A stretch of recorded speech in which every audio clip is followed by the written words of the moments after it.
TG Geeks, episode 213, March 18th, 2019, Southwestern Gothic Cowtown Courtesan.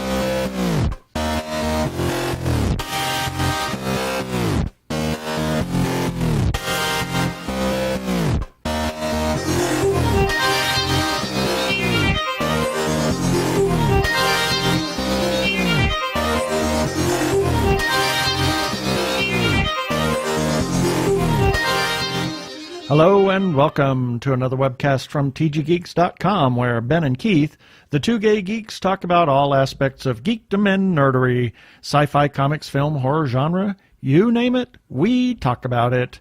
I am Keith Lane and we're coming to you from TG Squared Studios in, dare I say it, lovely warming up Phoenix, Arizona? Yes. Okay. You dare say it. Okay. And I'm Ben Raggington, also coming to you from, well, I mean, it's supposed to get warmer. Yeah. Here in Phoenix, Arizona. Well, it was kind of nice today. Wasn't too bad, although the day of this recording, anyway. Yeah. So let's just get right to it here.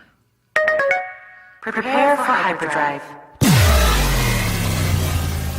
Meanwhile, in the Hall of Episodes, the two gay geeks are discussing this. Well, in our first segment, we have Clint Borzoni and John De Los Santos, who are the composer and librettist for Copper Queen, the opera commissioned by Arizona Opera, and they're going to tell us more about it. There is some exciting news about this Cowtown Courtesan and the Southwestern Gothic opera that they've done. Mm-hmm. So we're going to talk about that, and then we got our birthday shout-outs and our feature podcast of the week, and then everybody's favorite. We've got quite a bit of feedback this time. And in the second segment, not episode like last week, second segment, we're going to talk about new Netflix original series that we watched one episode, and then we watched a couple more, and you were going to do 3-episode thoughts, and then we wound up mainlining the whole thing over the weekend. We just mainlined the whole like thing. 3 days after it I kind of wish they just stuck with the 3. Yeah. We'll explain that later. And then our weekly recap and our follow-up items. So we're just going to get right to it.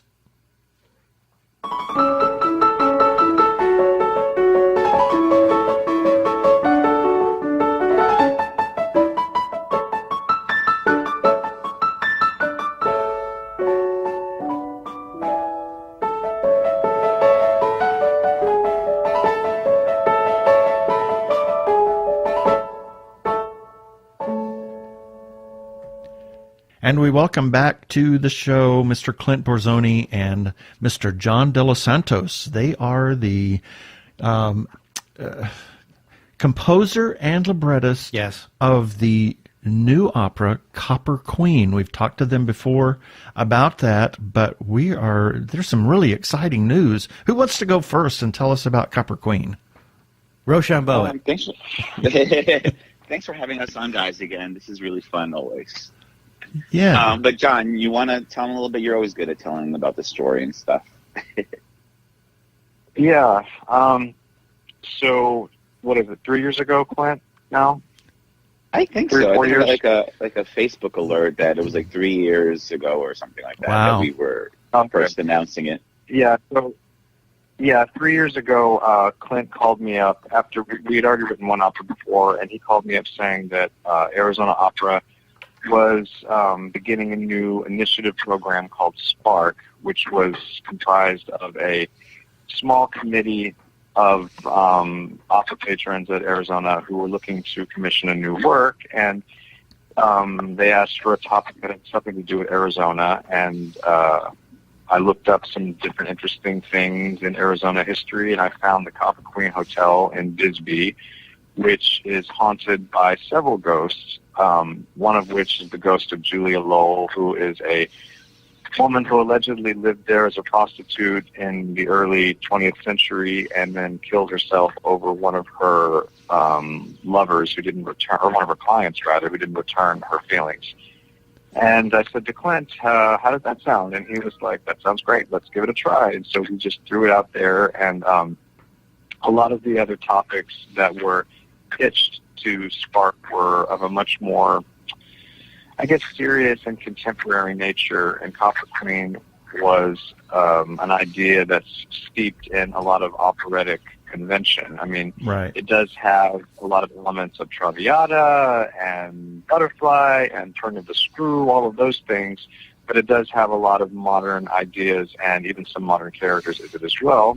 And Clint and I won the competition, and we have done 2 workshops in Phoenix and 1 workshop in New York City, which was this past April of 18. And after that workshop, we just kind of waited, and a couple months later, we got a call from Arizona Opera saying that they were going to commission it. And so now we're set for an opening night of September 25th, 2020. Yay. Hooray. We have been waiting to announce this. It's just been wow.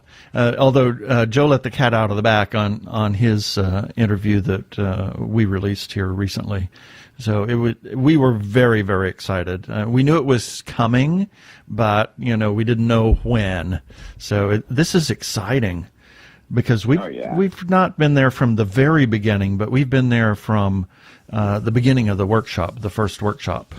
So and we're part of that Spark group. So it's really fascinating. So what was the progress of this? Help us understand what happened for those that didn't listen to your previous interview that we did with you. What was the process to get this thing? Did you come up with the idea or the libretto, or did Clint start working on music? Or I know that you have your infamous visit to the hotel and all of that. So walk us through that process up to the couple of workshops and then the workshop in New York City to presenting it on stage.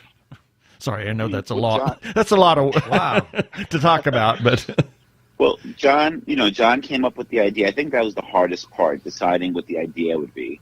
And once he, suggested the Copper Queen, I just was automatically drawn to it because it had a strong female lead. And you guys are familiar with our other opera, When Adonis Calls, right? And that is just two, and that's just 2 men for like 2 hours or an hour and a half. So that was what I wrote right before the Copper Queen. So I was just dying to write a role, a soprano role.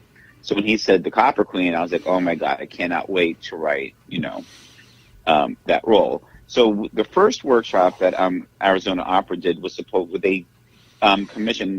commissioned a 15-minute segment. And John wrote this amazing aria called Still Pretty. And on the subway. And he sent that to me, and I was like, wow, John. I mean, because, John, before that, I hadn't really set any of your words, right? It was just, Adonis was just you putting the libretto together. So this was the first time I was, setting your actual text. Yeah, Adonis is comprised of the poems of Gavin Geoffrey Dillard from different editions, and so there were none of my words in that first collaboration. So yeah, this was the first time Clint saw that I could spell. and come up with clever words. But I saw this aria; it was just so dramatic, and there's Julia, the main character of the Copper Queen, tells this amazing, story just through this aria. So that was the first thing I kind of wrote for the Copper Queen, and I was like, let's use the commission money to do a recording so the Spark Committee can actually hear how it sounds. And I so believed in it. I was like, we could always use the recording for a million other things. So we got my friends Caroline Rohrer and Jennifer Peterson, to make a recording of it. And then we submitted that, and then that got us to the next level, which was to write a 45-minute one act. But John and I took that opportunity to actually finish the opera. So we finished the opera, and we thought it was the final version, but then Arizona Opera came back to us and said they wanted some rewrites and to bring on a dramaturg, Corey Ellison. And she really helped us, understand the piece a little bit better and shape the characters and make sure that, it represented women well. And after that, then we had the third workshop, and we, got the commission to tweak it and finish it up and ready for the premiere. I have to ask, getting the Corey Ellerson to come in and help on that. I'm very curious, when I speak to writers and composers, because they do tend to get, and understandably so, they become very possessive of the work that they create. I mean, it's like a child to them. What kind of thought process or discipline that both of you had to go through when presented with the fact that you're going to have this, for lack of a better term, this outsider come in and say, you need to change this, or this thing has to go, or have you thought about bringing this other thing? I mean, what goes through your mind when something like that is presented to you, especially if it's in relation to a particular aspect or element of the work that that's very near and dear to you? I have a choreographic background, and so I always like to have a lot of options. I always work under the mindset that there is no final answer until we get to the end. And so I like to explore options. And what was great about working with Corey was that Corey never said to me or Clint anything like, well, that's got to change. That doesn't work. I don't like that. It was more just questions. Mm-hmm. She would ask questions like, what does this really mean? What are you trying to say here? Is this what you meant here? And then typically she has a very tactful way of planting a question into your subconscious that won't go away. And if you really in other words, she lets you jettison the things that need to go away.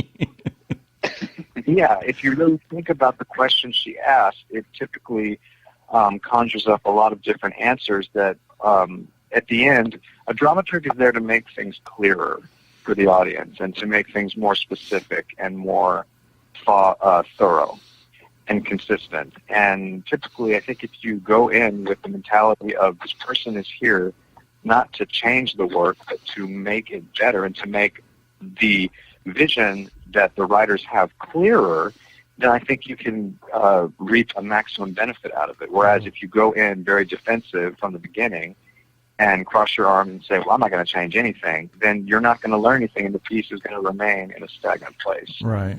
So I think that definitely when we first were told you have to look at the dramaturg, we were both kind of disappointed.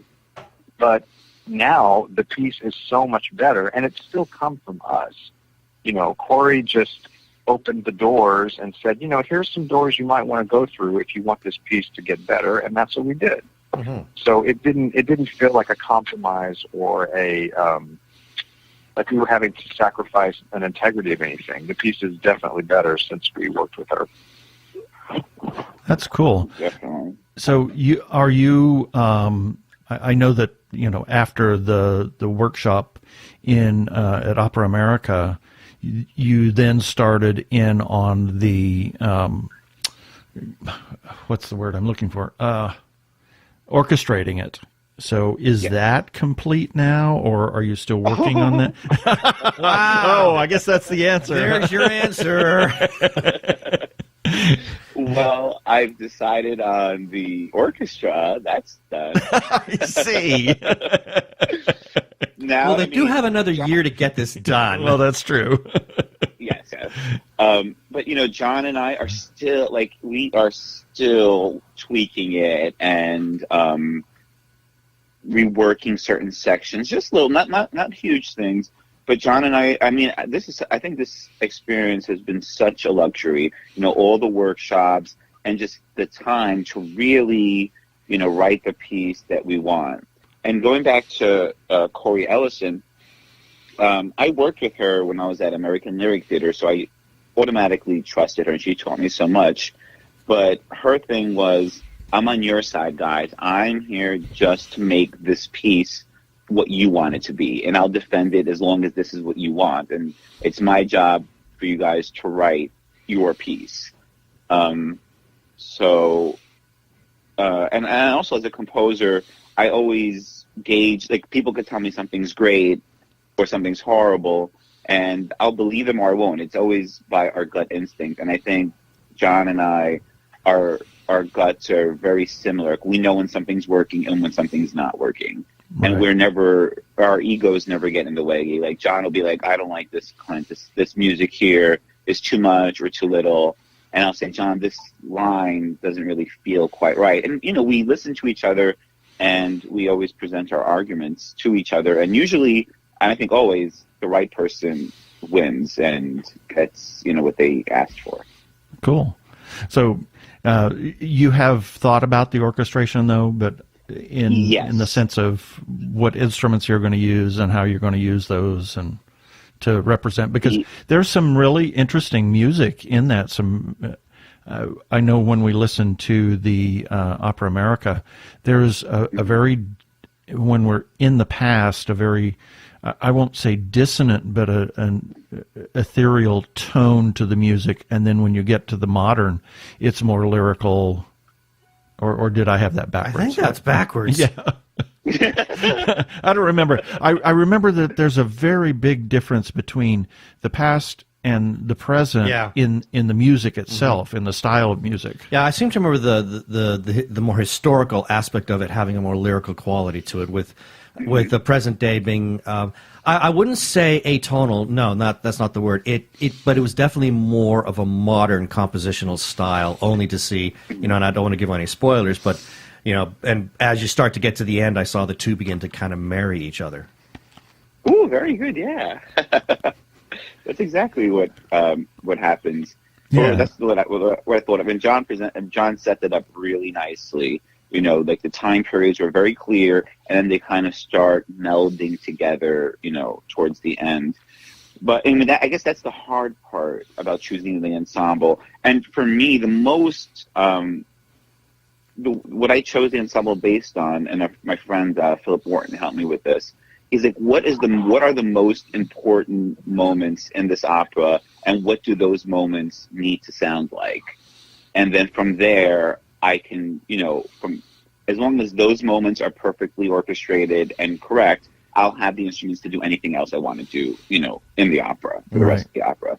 And the most important moments need to sound big and lush and beautiful, and the other moment has to sound extreme and, almost terrifying. Right. And luckily, the ensemble that I'm thinking of will take care of all that. Mm-hmm.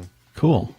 So, John, I'm wondering about this since you're the librettist for this, and I've always been fascinated with people who can write a libretto, or for modern takes, say a lyricist.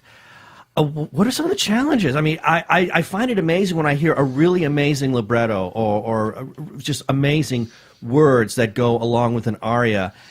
Wondering how the heck do you manage to pull that out? So, what were some of the challenges that you had to face in writing a text like this, especially when we take into account that this is written in two different time periods? Well, to start at the base of that question, I think that if you are a playwright or writing for musicals or operas or whatever, I think that opera, more than musicals and definitely more than plays, is economy. Playwrights are able to have a character say the same thing in, several ways, and they can repeat themselves in very different language and different sentences, and, they can just elaborate more verbally. Whereas in opera, if you, for example, if you write a monologue or an aria with 6 sentences, you really want to try to get it down to 3, 4 at the most from an opera. And you need to figure out what sentences can we lose and let the music take care of that and convey what these 2 sentences of text said. The music has to have room to breathe in a good libretto. Otherwise, the libretto takes over. And I'm of the mindset that even though in opera, especially contemporary opera, the libretto has to be very, very strong, and equally as strong as the music still must be in the driver's seat. Oh, I am so glad to hear you say that.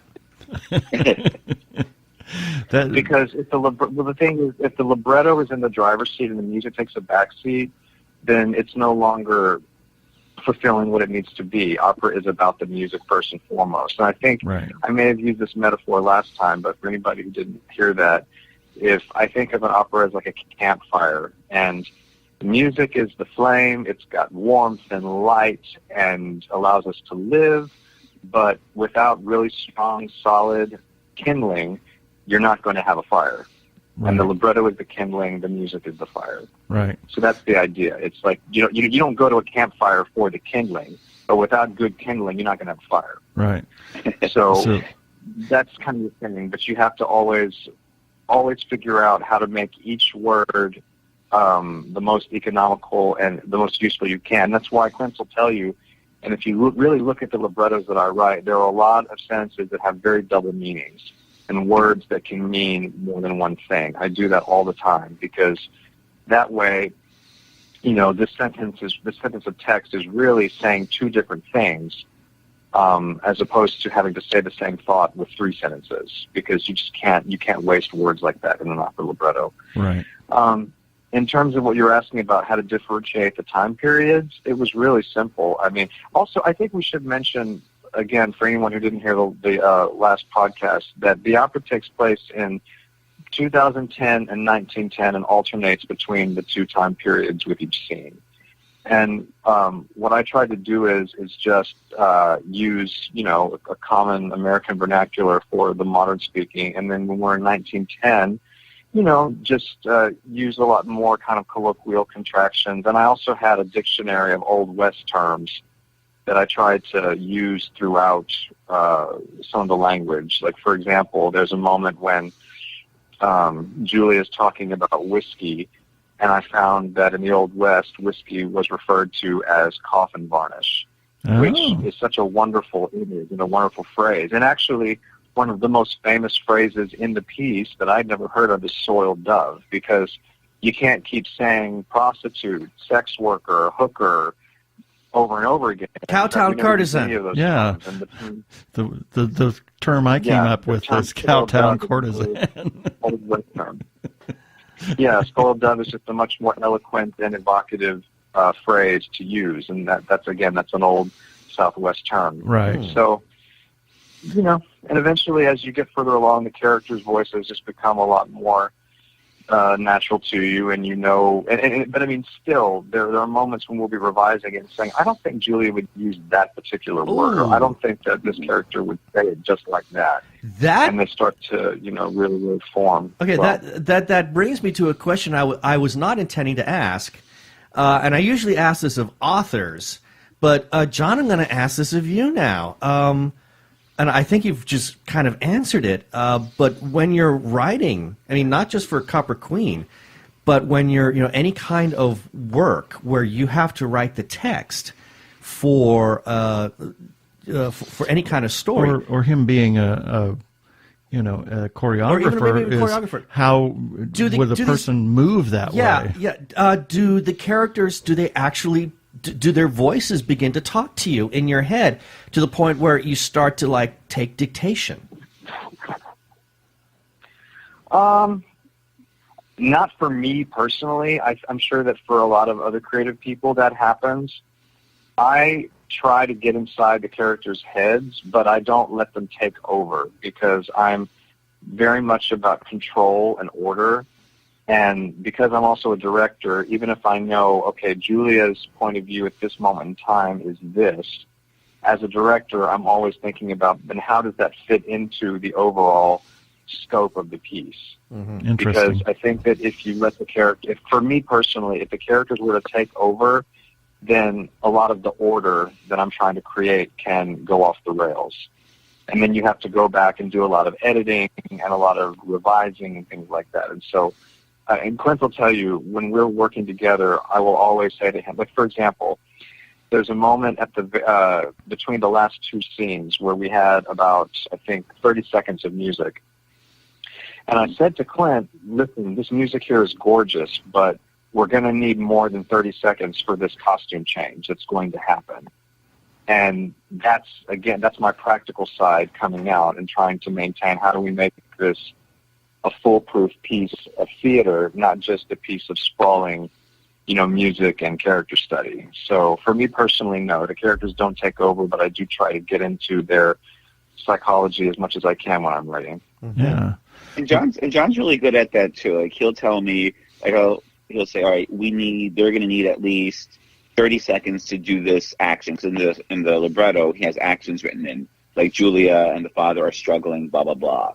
And I'll be like, how long do you think that needs to take dramatically to be effective? And he'd be like, oh, that'll be like 10 seconds of music, without words and stuff.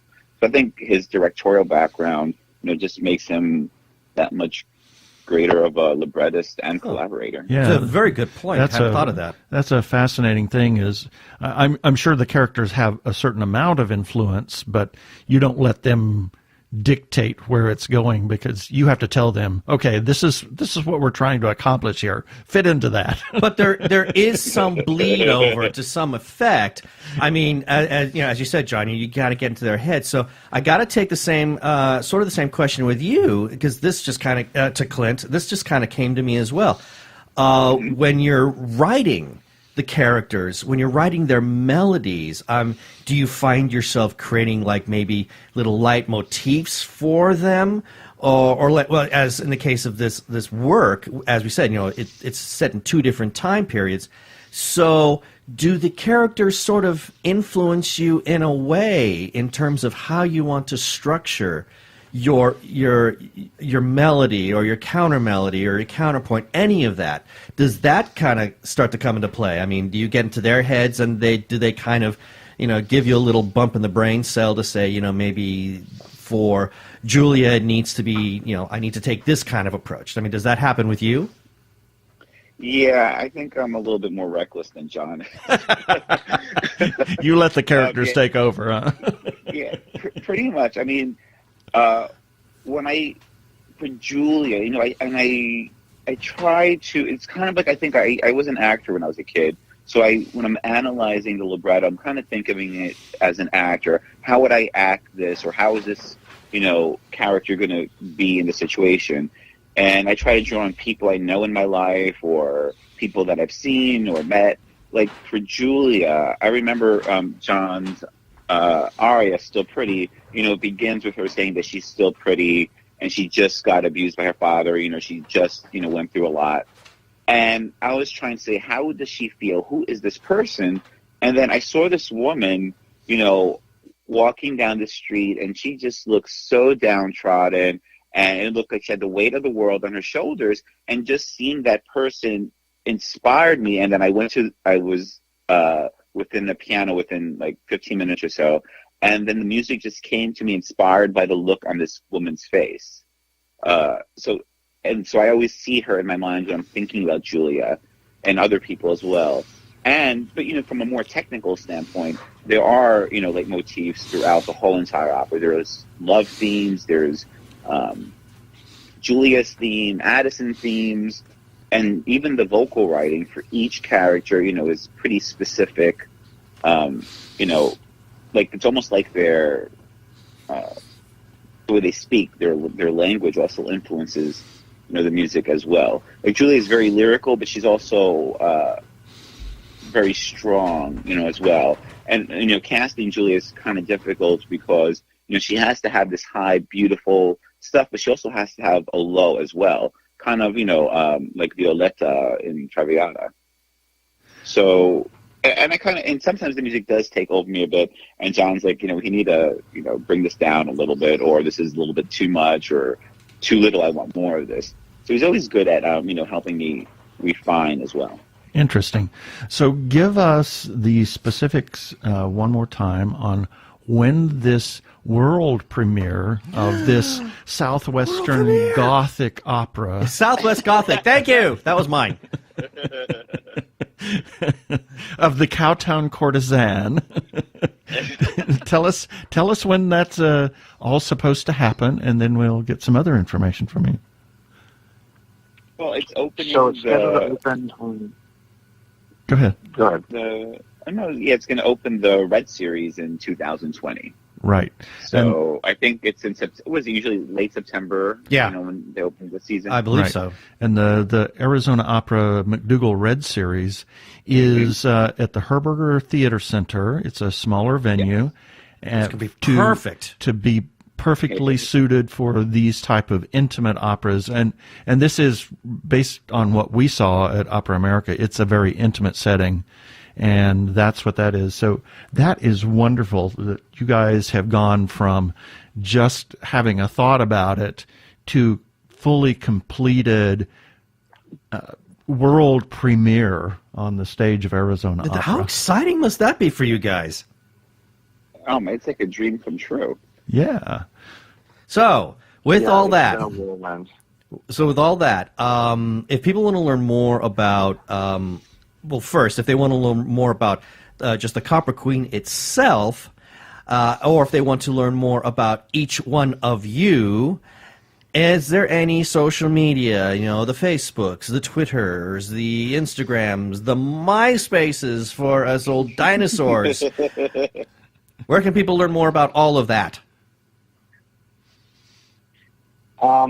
Best way to check in about the Copper Queen, the opera itself, is to just go to azopera.org for the Arizona Opera website. And my website is just my name, johndelasantos.com with no spaces, but I'm also on Instagram as johndls. And I'm on Twitter too, but that's not the best way to get a hold of me. And Clint? And I'm on my name, www.clintborzoni.com. And I think my Instagram and Twitter is just my name too, Clint, at Clint Borzoni. And I have a page on my website as well about the Copper Queen where you could hear some sound samples from the workshops, the ones we did at Opera America is on there as well. So under my opera section, there is a Copper Queen section. Outstanding. This is absolutely wonderful. We cannot wait. We've been so excited since we met you guys and chatted with you and heard about Copper Queen and then talked to you the last time. So thank you so much for being on the show this time. Oh, thank you, guys. Thanks, guys. Hi, this is Joe Spector from Arizona Opera, and you're listening to the Two Gay Geeks.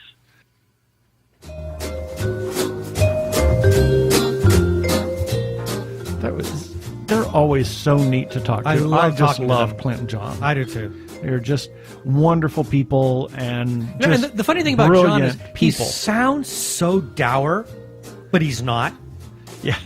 He sounds like he woke up on the wrong side of the bed, but he really is just the nicest guy you could ever want to meet. Yeah, they're both really great guys. I had the opportunity to just see them, and we had some time to chat with them just briefly at Maria de Buenos Aires. Just when a little John bit, yeah. was here, and then Clint came in town as well. So we've got more coming soon.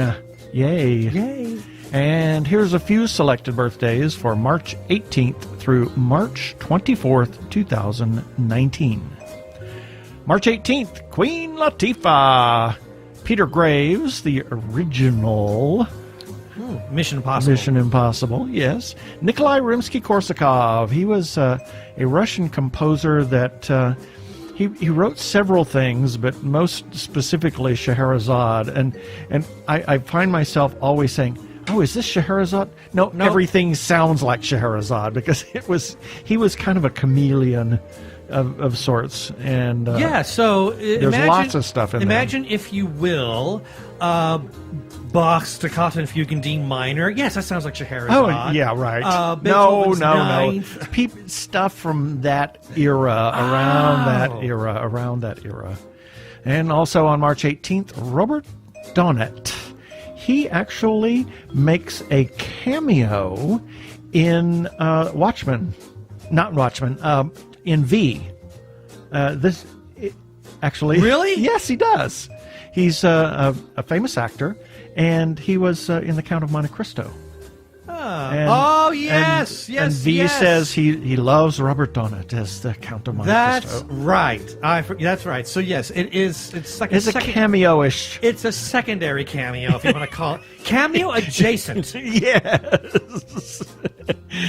Also on March 18th, Luc Besson, who has done a number of things, and so we'll wait to see what else he's going to do soon. I'm sure it's going to look spectacular. Yes. And just look spectacular. Yeah, exactly. Also on March 18th, very wonderful person, Margaret Juntwaite, who left us way too soon. She was just a delight. She was so wonderful. She was the host of the Saturday matinees at the Metropolitan Opera, and she was also the host of everything on Met Opera Radio. And you could chat with her online. She was the most personable. Oh my gosh. One of my favorite stories is it was a Tuesday night broadcast of Faust. And so I'm listening to it live. She's listening to it live, obviously. And I was Facebook chatting with her the entire time. She and me and a few other people, but it was amazing. That's great. She really was great, and she would answer any questions and chat with you if she was online. She was the best ambassador for opera. Oh, she really was. I just adored her. Yeah. March 19th, Glenn Close, Bruce Willis, David Livingston, Dr. Livingston, I presume. Oh, okay. That David Livingston, David Thewlis, Ursula Andress, Patrick McGowan. Not to be confused with Patrick McNee. Yes. And a friend of mine from work, Patricia De Silvestri, and the Podfather, Michael R. Menengay. Happy birthday, Happy birthday, Mike. Mikey. March 20th, Spike Lee, Fred Rogers, Henry Gibson. Henry Gibson? Yes. Henrik Ibsen. Oh. There we go. Jerry Reed, who wrote the Smokey and the Bandit. Smokey and the Bandit thing, yeah. Yep, as well as several other things. Carl Reiner and Carl Palmer. Oh, two Carls for the price of one. Yeah.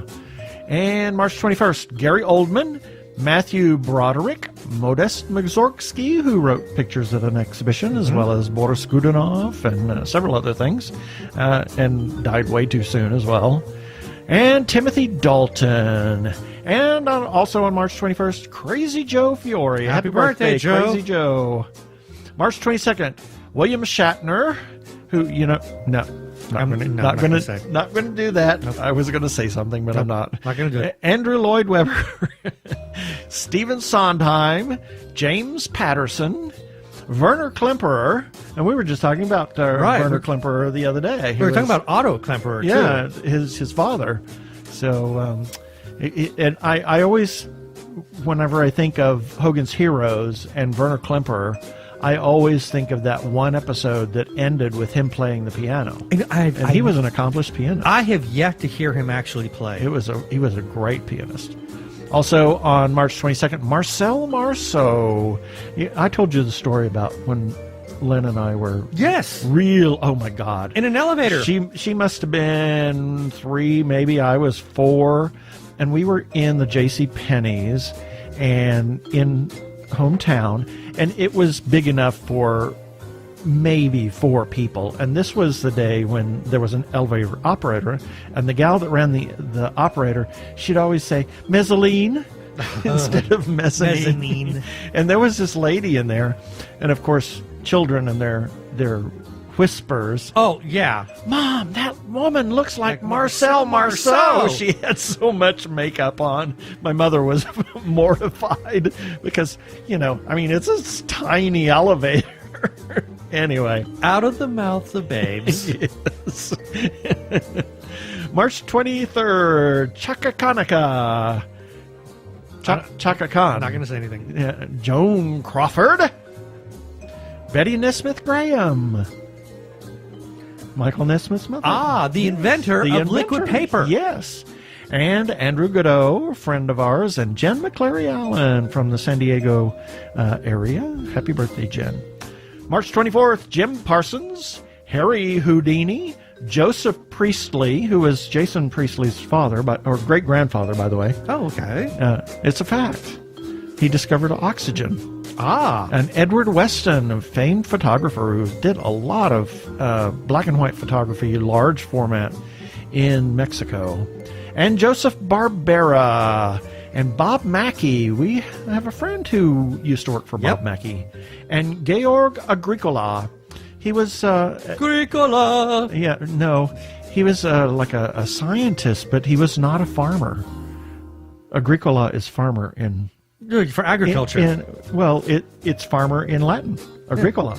And it's one of the very few words that is a feminine gender for a masculine term. That is correct. So, also, and rounding out March 24th, Travis Osland of Beyond the Impact. Yes. And that's it for the birthdays this time.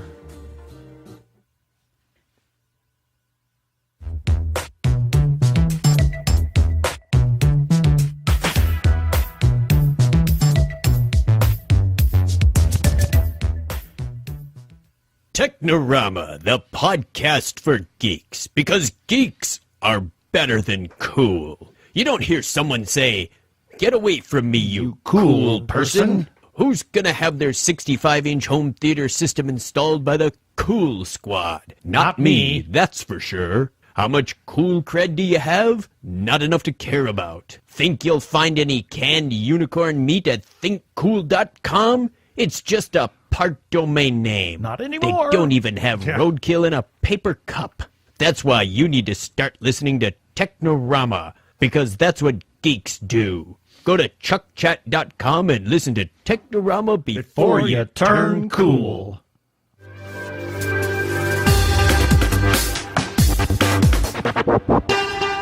Go give a listen to our friends Chuck and Craig over at Technorama, and you'll hear us occasionally over there too. So, and now, it's time for my favorite music. And we're running out of time. Right. No dancing robots this time. So, yes, it's feedback. So we're going to start off with episode 209. We got a comment from Arkle. And he said the sequels. Now, this is where we were interviewing the artists and I think the writer for the sequels. And he said the sequel sounds kind of interesting. I may look into getting the trade for it like I did with Ghostbuster / Teenage Mutant Ninja Turtle or BSG versus BSG. Okay. Oh, by the way, maybe I'm wrong, but I feel like there's some feedback that's getting skipped. If there's a huge backlog, maybe a feedback-a-palooza is in order for the near future. We still have a bit of a backlog, yeah. I'm trying to get to it as best as we can. And then we got a comment from Michael Hickerson, and my mouse just froze on me. Okay. Uh-oh. Yeah, okay, back. And this is for the article of the Orville, the 3-episode thoughts on Season 2. And Hicks writes, and just as I'm starting to feel like the show has turned a corner, it takes some huge steps back. The episode with Ed, captured by the Krill, borrowed 2 plot points from Trek. One from Discovery, the other from the original series. The Discovery plot point was so blatant that the character shared the same surname on both shows. Ugh. Then the episode about the First Contact had a great opening act, but ultimately bored me. It felt like I needed a bit more time to be fully cooked. It was half-baked. Is that what you're saying? Yeah, I think that's what he's saying. And then I see, regarding my gay breakdown of the movie Love, Simon, got a comment from my friend John Eisen in L.A., and he said, I love this review. Thank you for sharing memories of an adolescence that many of us will find relatable. And then, moving on, new sushi number 50. How the hell does that get in there? I don't know, it's Morsons again. It's morsels of news. How do you do that? I have no idea how I do that. It's a keyboard conspiracy. Yes, it's Morsons of Luz from Japan and beyond. This is from Hamish Downey, and he's the author of New Sushi. And he says, can you believe I've nearly done a year of these things? Yay! I wasn't feeling the best last night, so I'm sharing this today. It has a free digital novel, my critique of my brother's husband, chocolatey things, and so much more. And it was very good. Actually, I liked the my brother's husband bit. That was cool. And then we have feedback from a special coverage that we did, Roman Media's 5th annual Hollywood event. This was a pre-Oscar party, and it was quite the shindig. Yeah, and we got a little bit of a scoop. We had the couple of the actors cast from the short film Skin, Yeah. which won for Best Short Feature. Yeah. I got a comment from Rebecca Kovacs, and she is like a big person involved with the party. And she says, "What an incredible night with Roman Media. Thank you for the most beautiful event celebrating diversity in film, and a huge shout out to the Two Gay Geeks podcast for the awesome interview. 2019 is going to be amazing." Yeah, and by the way, there was a really good interview with Patricia Chica as well. And then lastly, we had a little press release about how the movie At the End of the Day will be on demand on February 26th. And we got a rather graphical, and I mean that literally, response from October Post. Oh, good God. October Post PR. Yeah. PR. What? Oh, my. Yeah. October Coast PR on Twitter.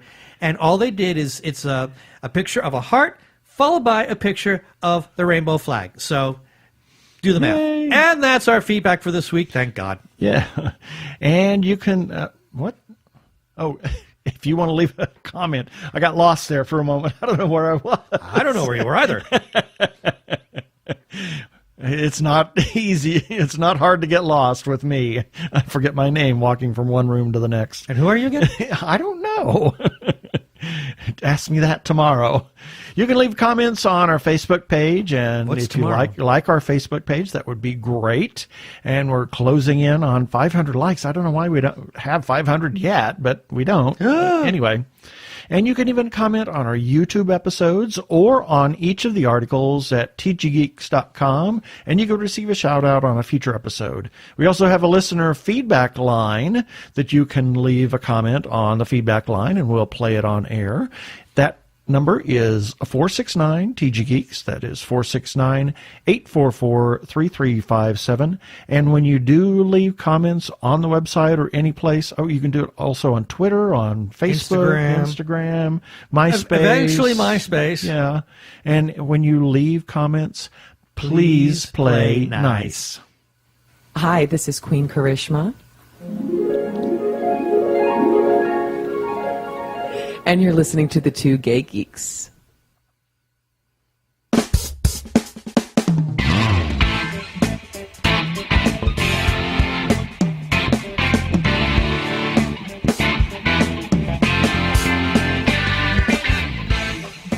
I never get tired of that Queen Karishma.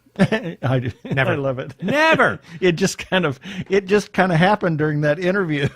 Yeah. That you were talking about having listened to that interview episode, recently. episode 166. I listened to it again today, and that's got Katrina Vanessa Cater and Katrina Law, and oh my God, I'd forgotten how funny that interview was. It was a blast. It was so much fun. Anyway, we're not here to reminisce about that. We're here to talk about a Netflix show that we, as Keith mentioned, we kind of mainlined through it over a period of days. We saw, I think we saw it the day that it dropped. It was shortly after it dropped. Well, it was just a day or so. It was not long, no. Because it's only been out a week or so.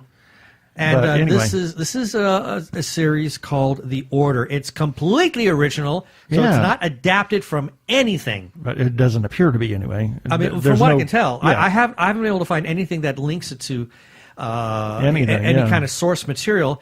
And it's about this order and magic. Well, it's about a coven almost. Yeah. Coven and werewolves. Yeah. But they don't like to mingle together.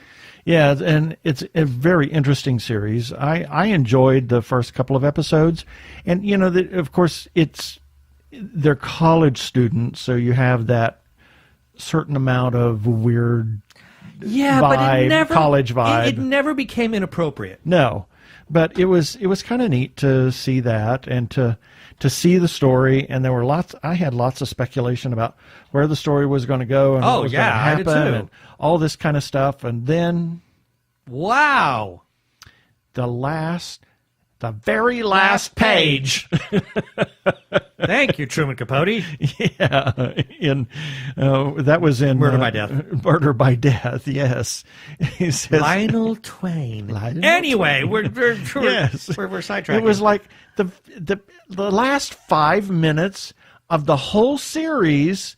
They just set it on its head. I wouldn't even go 5. I would say maybe the last 3. Yeah, I mean, literally, it is the last. It's the last scene. It's the last scene. Well, there are a total of like 4 scenes, and 3 of them are all 4 of them are connected.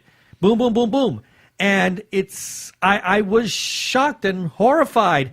All at the same time. And as I wrote in my review for this, I mean, we cursed the television. Yes, we were like the Angry Birds. What the what? What the what? What the what? So what? And as I looked through social media, a lot of people were pissed off. Yeah. A lot of people did not like this.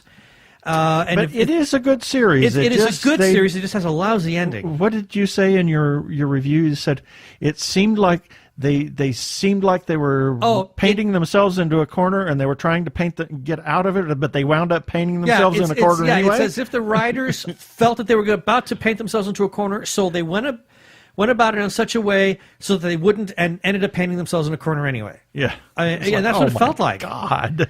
And the thing that really bothers me is that even if they... There's so much story to tell. There's a lot of story. And even if they do give... I hope they don't give it a green light. Yeah. I do not want a season 2 based on the way that ended. Because then oh my. Well, then you completely undo how the series season 1 ended, and basically you have some stupid reboot button, which I despise. Yep. But ending of this first year notwithstanding, everything leading up to it is really intriguing. It is, and it's got some neat turns and twists. Just know. Yeah, just know that the ending is going to just be a lead balloon. But the rest of it I thought was really enjoyable, and I love the cast. Yep. So check out The Order on Netflix. I'm Daniel Radcliffe, and I believe that reaching out for help is the bravest thing a person can do. If you are struggling and need support, call the Trevor Lifeline at 1-866-488-7386. It's free and confidential, and trained counsellors are there to listen 24/7 without judgment. To learn more about the Trevor Project's life-saving work for lesbian, gay, bisexual, transgender, or questioning young people, go to thetrevorproject.org. And if you have transitioned or you are in transition, there is a specific hotline just for you. That is 877-565-8860 in the U.S. and in Canada, 877-330-6366. Or check out translifeline.org.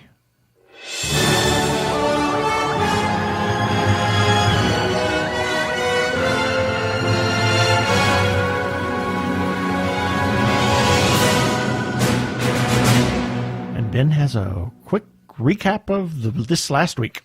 Starting with Sunday, March 10th, Dr. Zombie Monster Family Physician number 39. Also, America in Transition premieres March 29th on Reverie. It's the gay streaming service. On Monday, March 11th, TG Geeks Webcast episode 212. Also, Al Sparrow has his affectations of a concert with Joe Jackson live at the Orpheum Theater here in Phoenix. On Tuesday, March 12th, Aaron's Arcade of Words, March game releases. There were a bunch of games released. Bunch of games. Oh, my God. Yeah. And I'm also, so glad Aaron is here to take care of that. Yes. Oh, she's got so much more to share with us. And also, The Misplaced is now playing on YouTube. We also have a new Aladdin trailer from Disney. On Wednesday, March 13th, Ben's Gay Breakdown. It's the second of the Donald Strachey detective movies starring Chad Allen, and it's called Shock to the System. Also, Finding Steve McQueen from Momentum Pictures in theaters, on demand, and digital on March 15th. On Thursday, March 14th, Ben's breakdown of The Order, which we just talked about, so you can read everything that I had to say about it.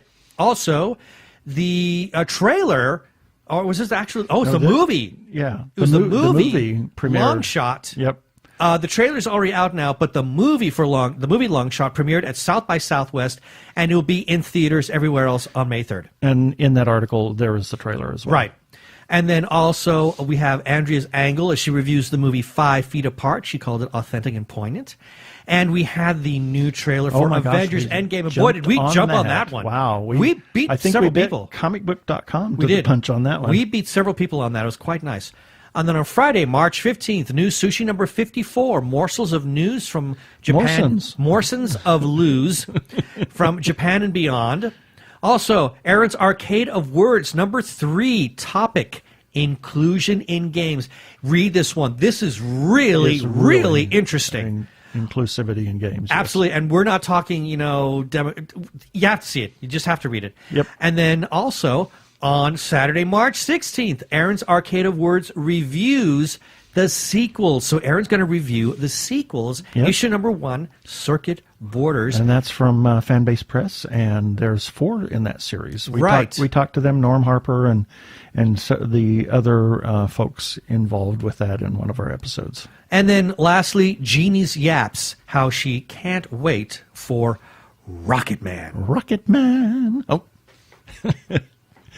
And you can find all these things at tggeeks.com, as well as entries for each one of those articles on the Facebook page. You can read from there or link from Facebook if you want. Please visit and comment. As always, we got our follow-up items.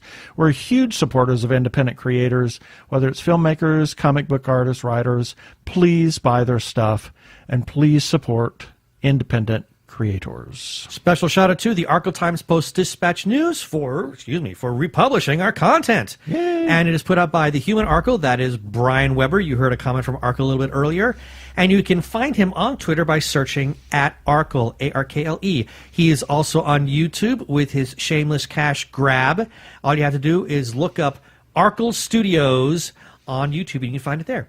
Also, must give special shout-outs to a couple of Facebook groups for allowing us to post our episodes and relevant articles on their pages. First two, Gay Geeks After Hours. Big thanks to the moderators for literally saying share away.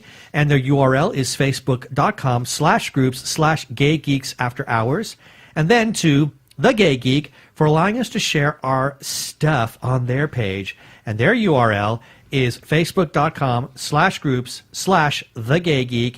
Special thanks to Jeremiah Reeves. He's the moderator, and he's the one who said, yes, you may share your stuff here. Thank you, Jeremiah. Thank you, Jeremiah. And lastly, we can be found on Spotify, TuneIn, Stitcher, and Anchor, as well as all the places other fine podcasts can be found.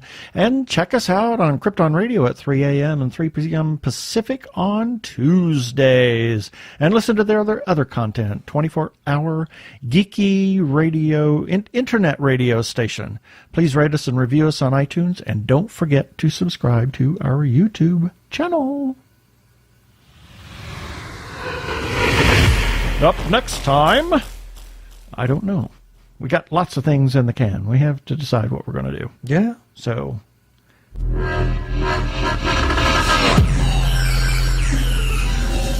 All right, that should do it for this episode of TG Geeks Webcast. Be sure to check out the article for this webcast episode. We're going to have links on the page of several things that we talked about. And remember, you can comment on our Facebook page or our website, tggeeks.com. Or you can leave us a voicemail at 469-TG-GEEKS. That is 469-844-3357. From TG Squared Studios, I'm Keith Lane. Thanks for listening. Please be kind to yourself and those around you.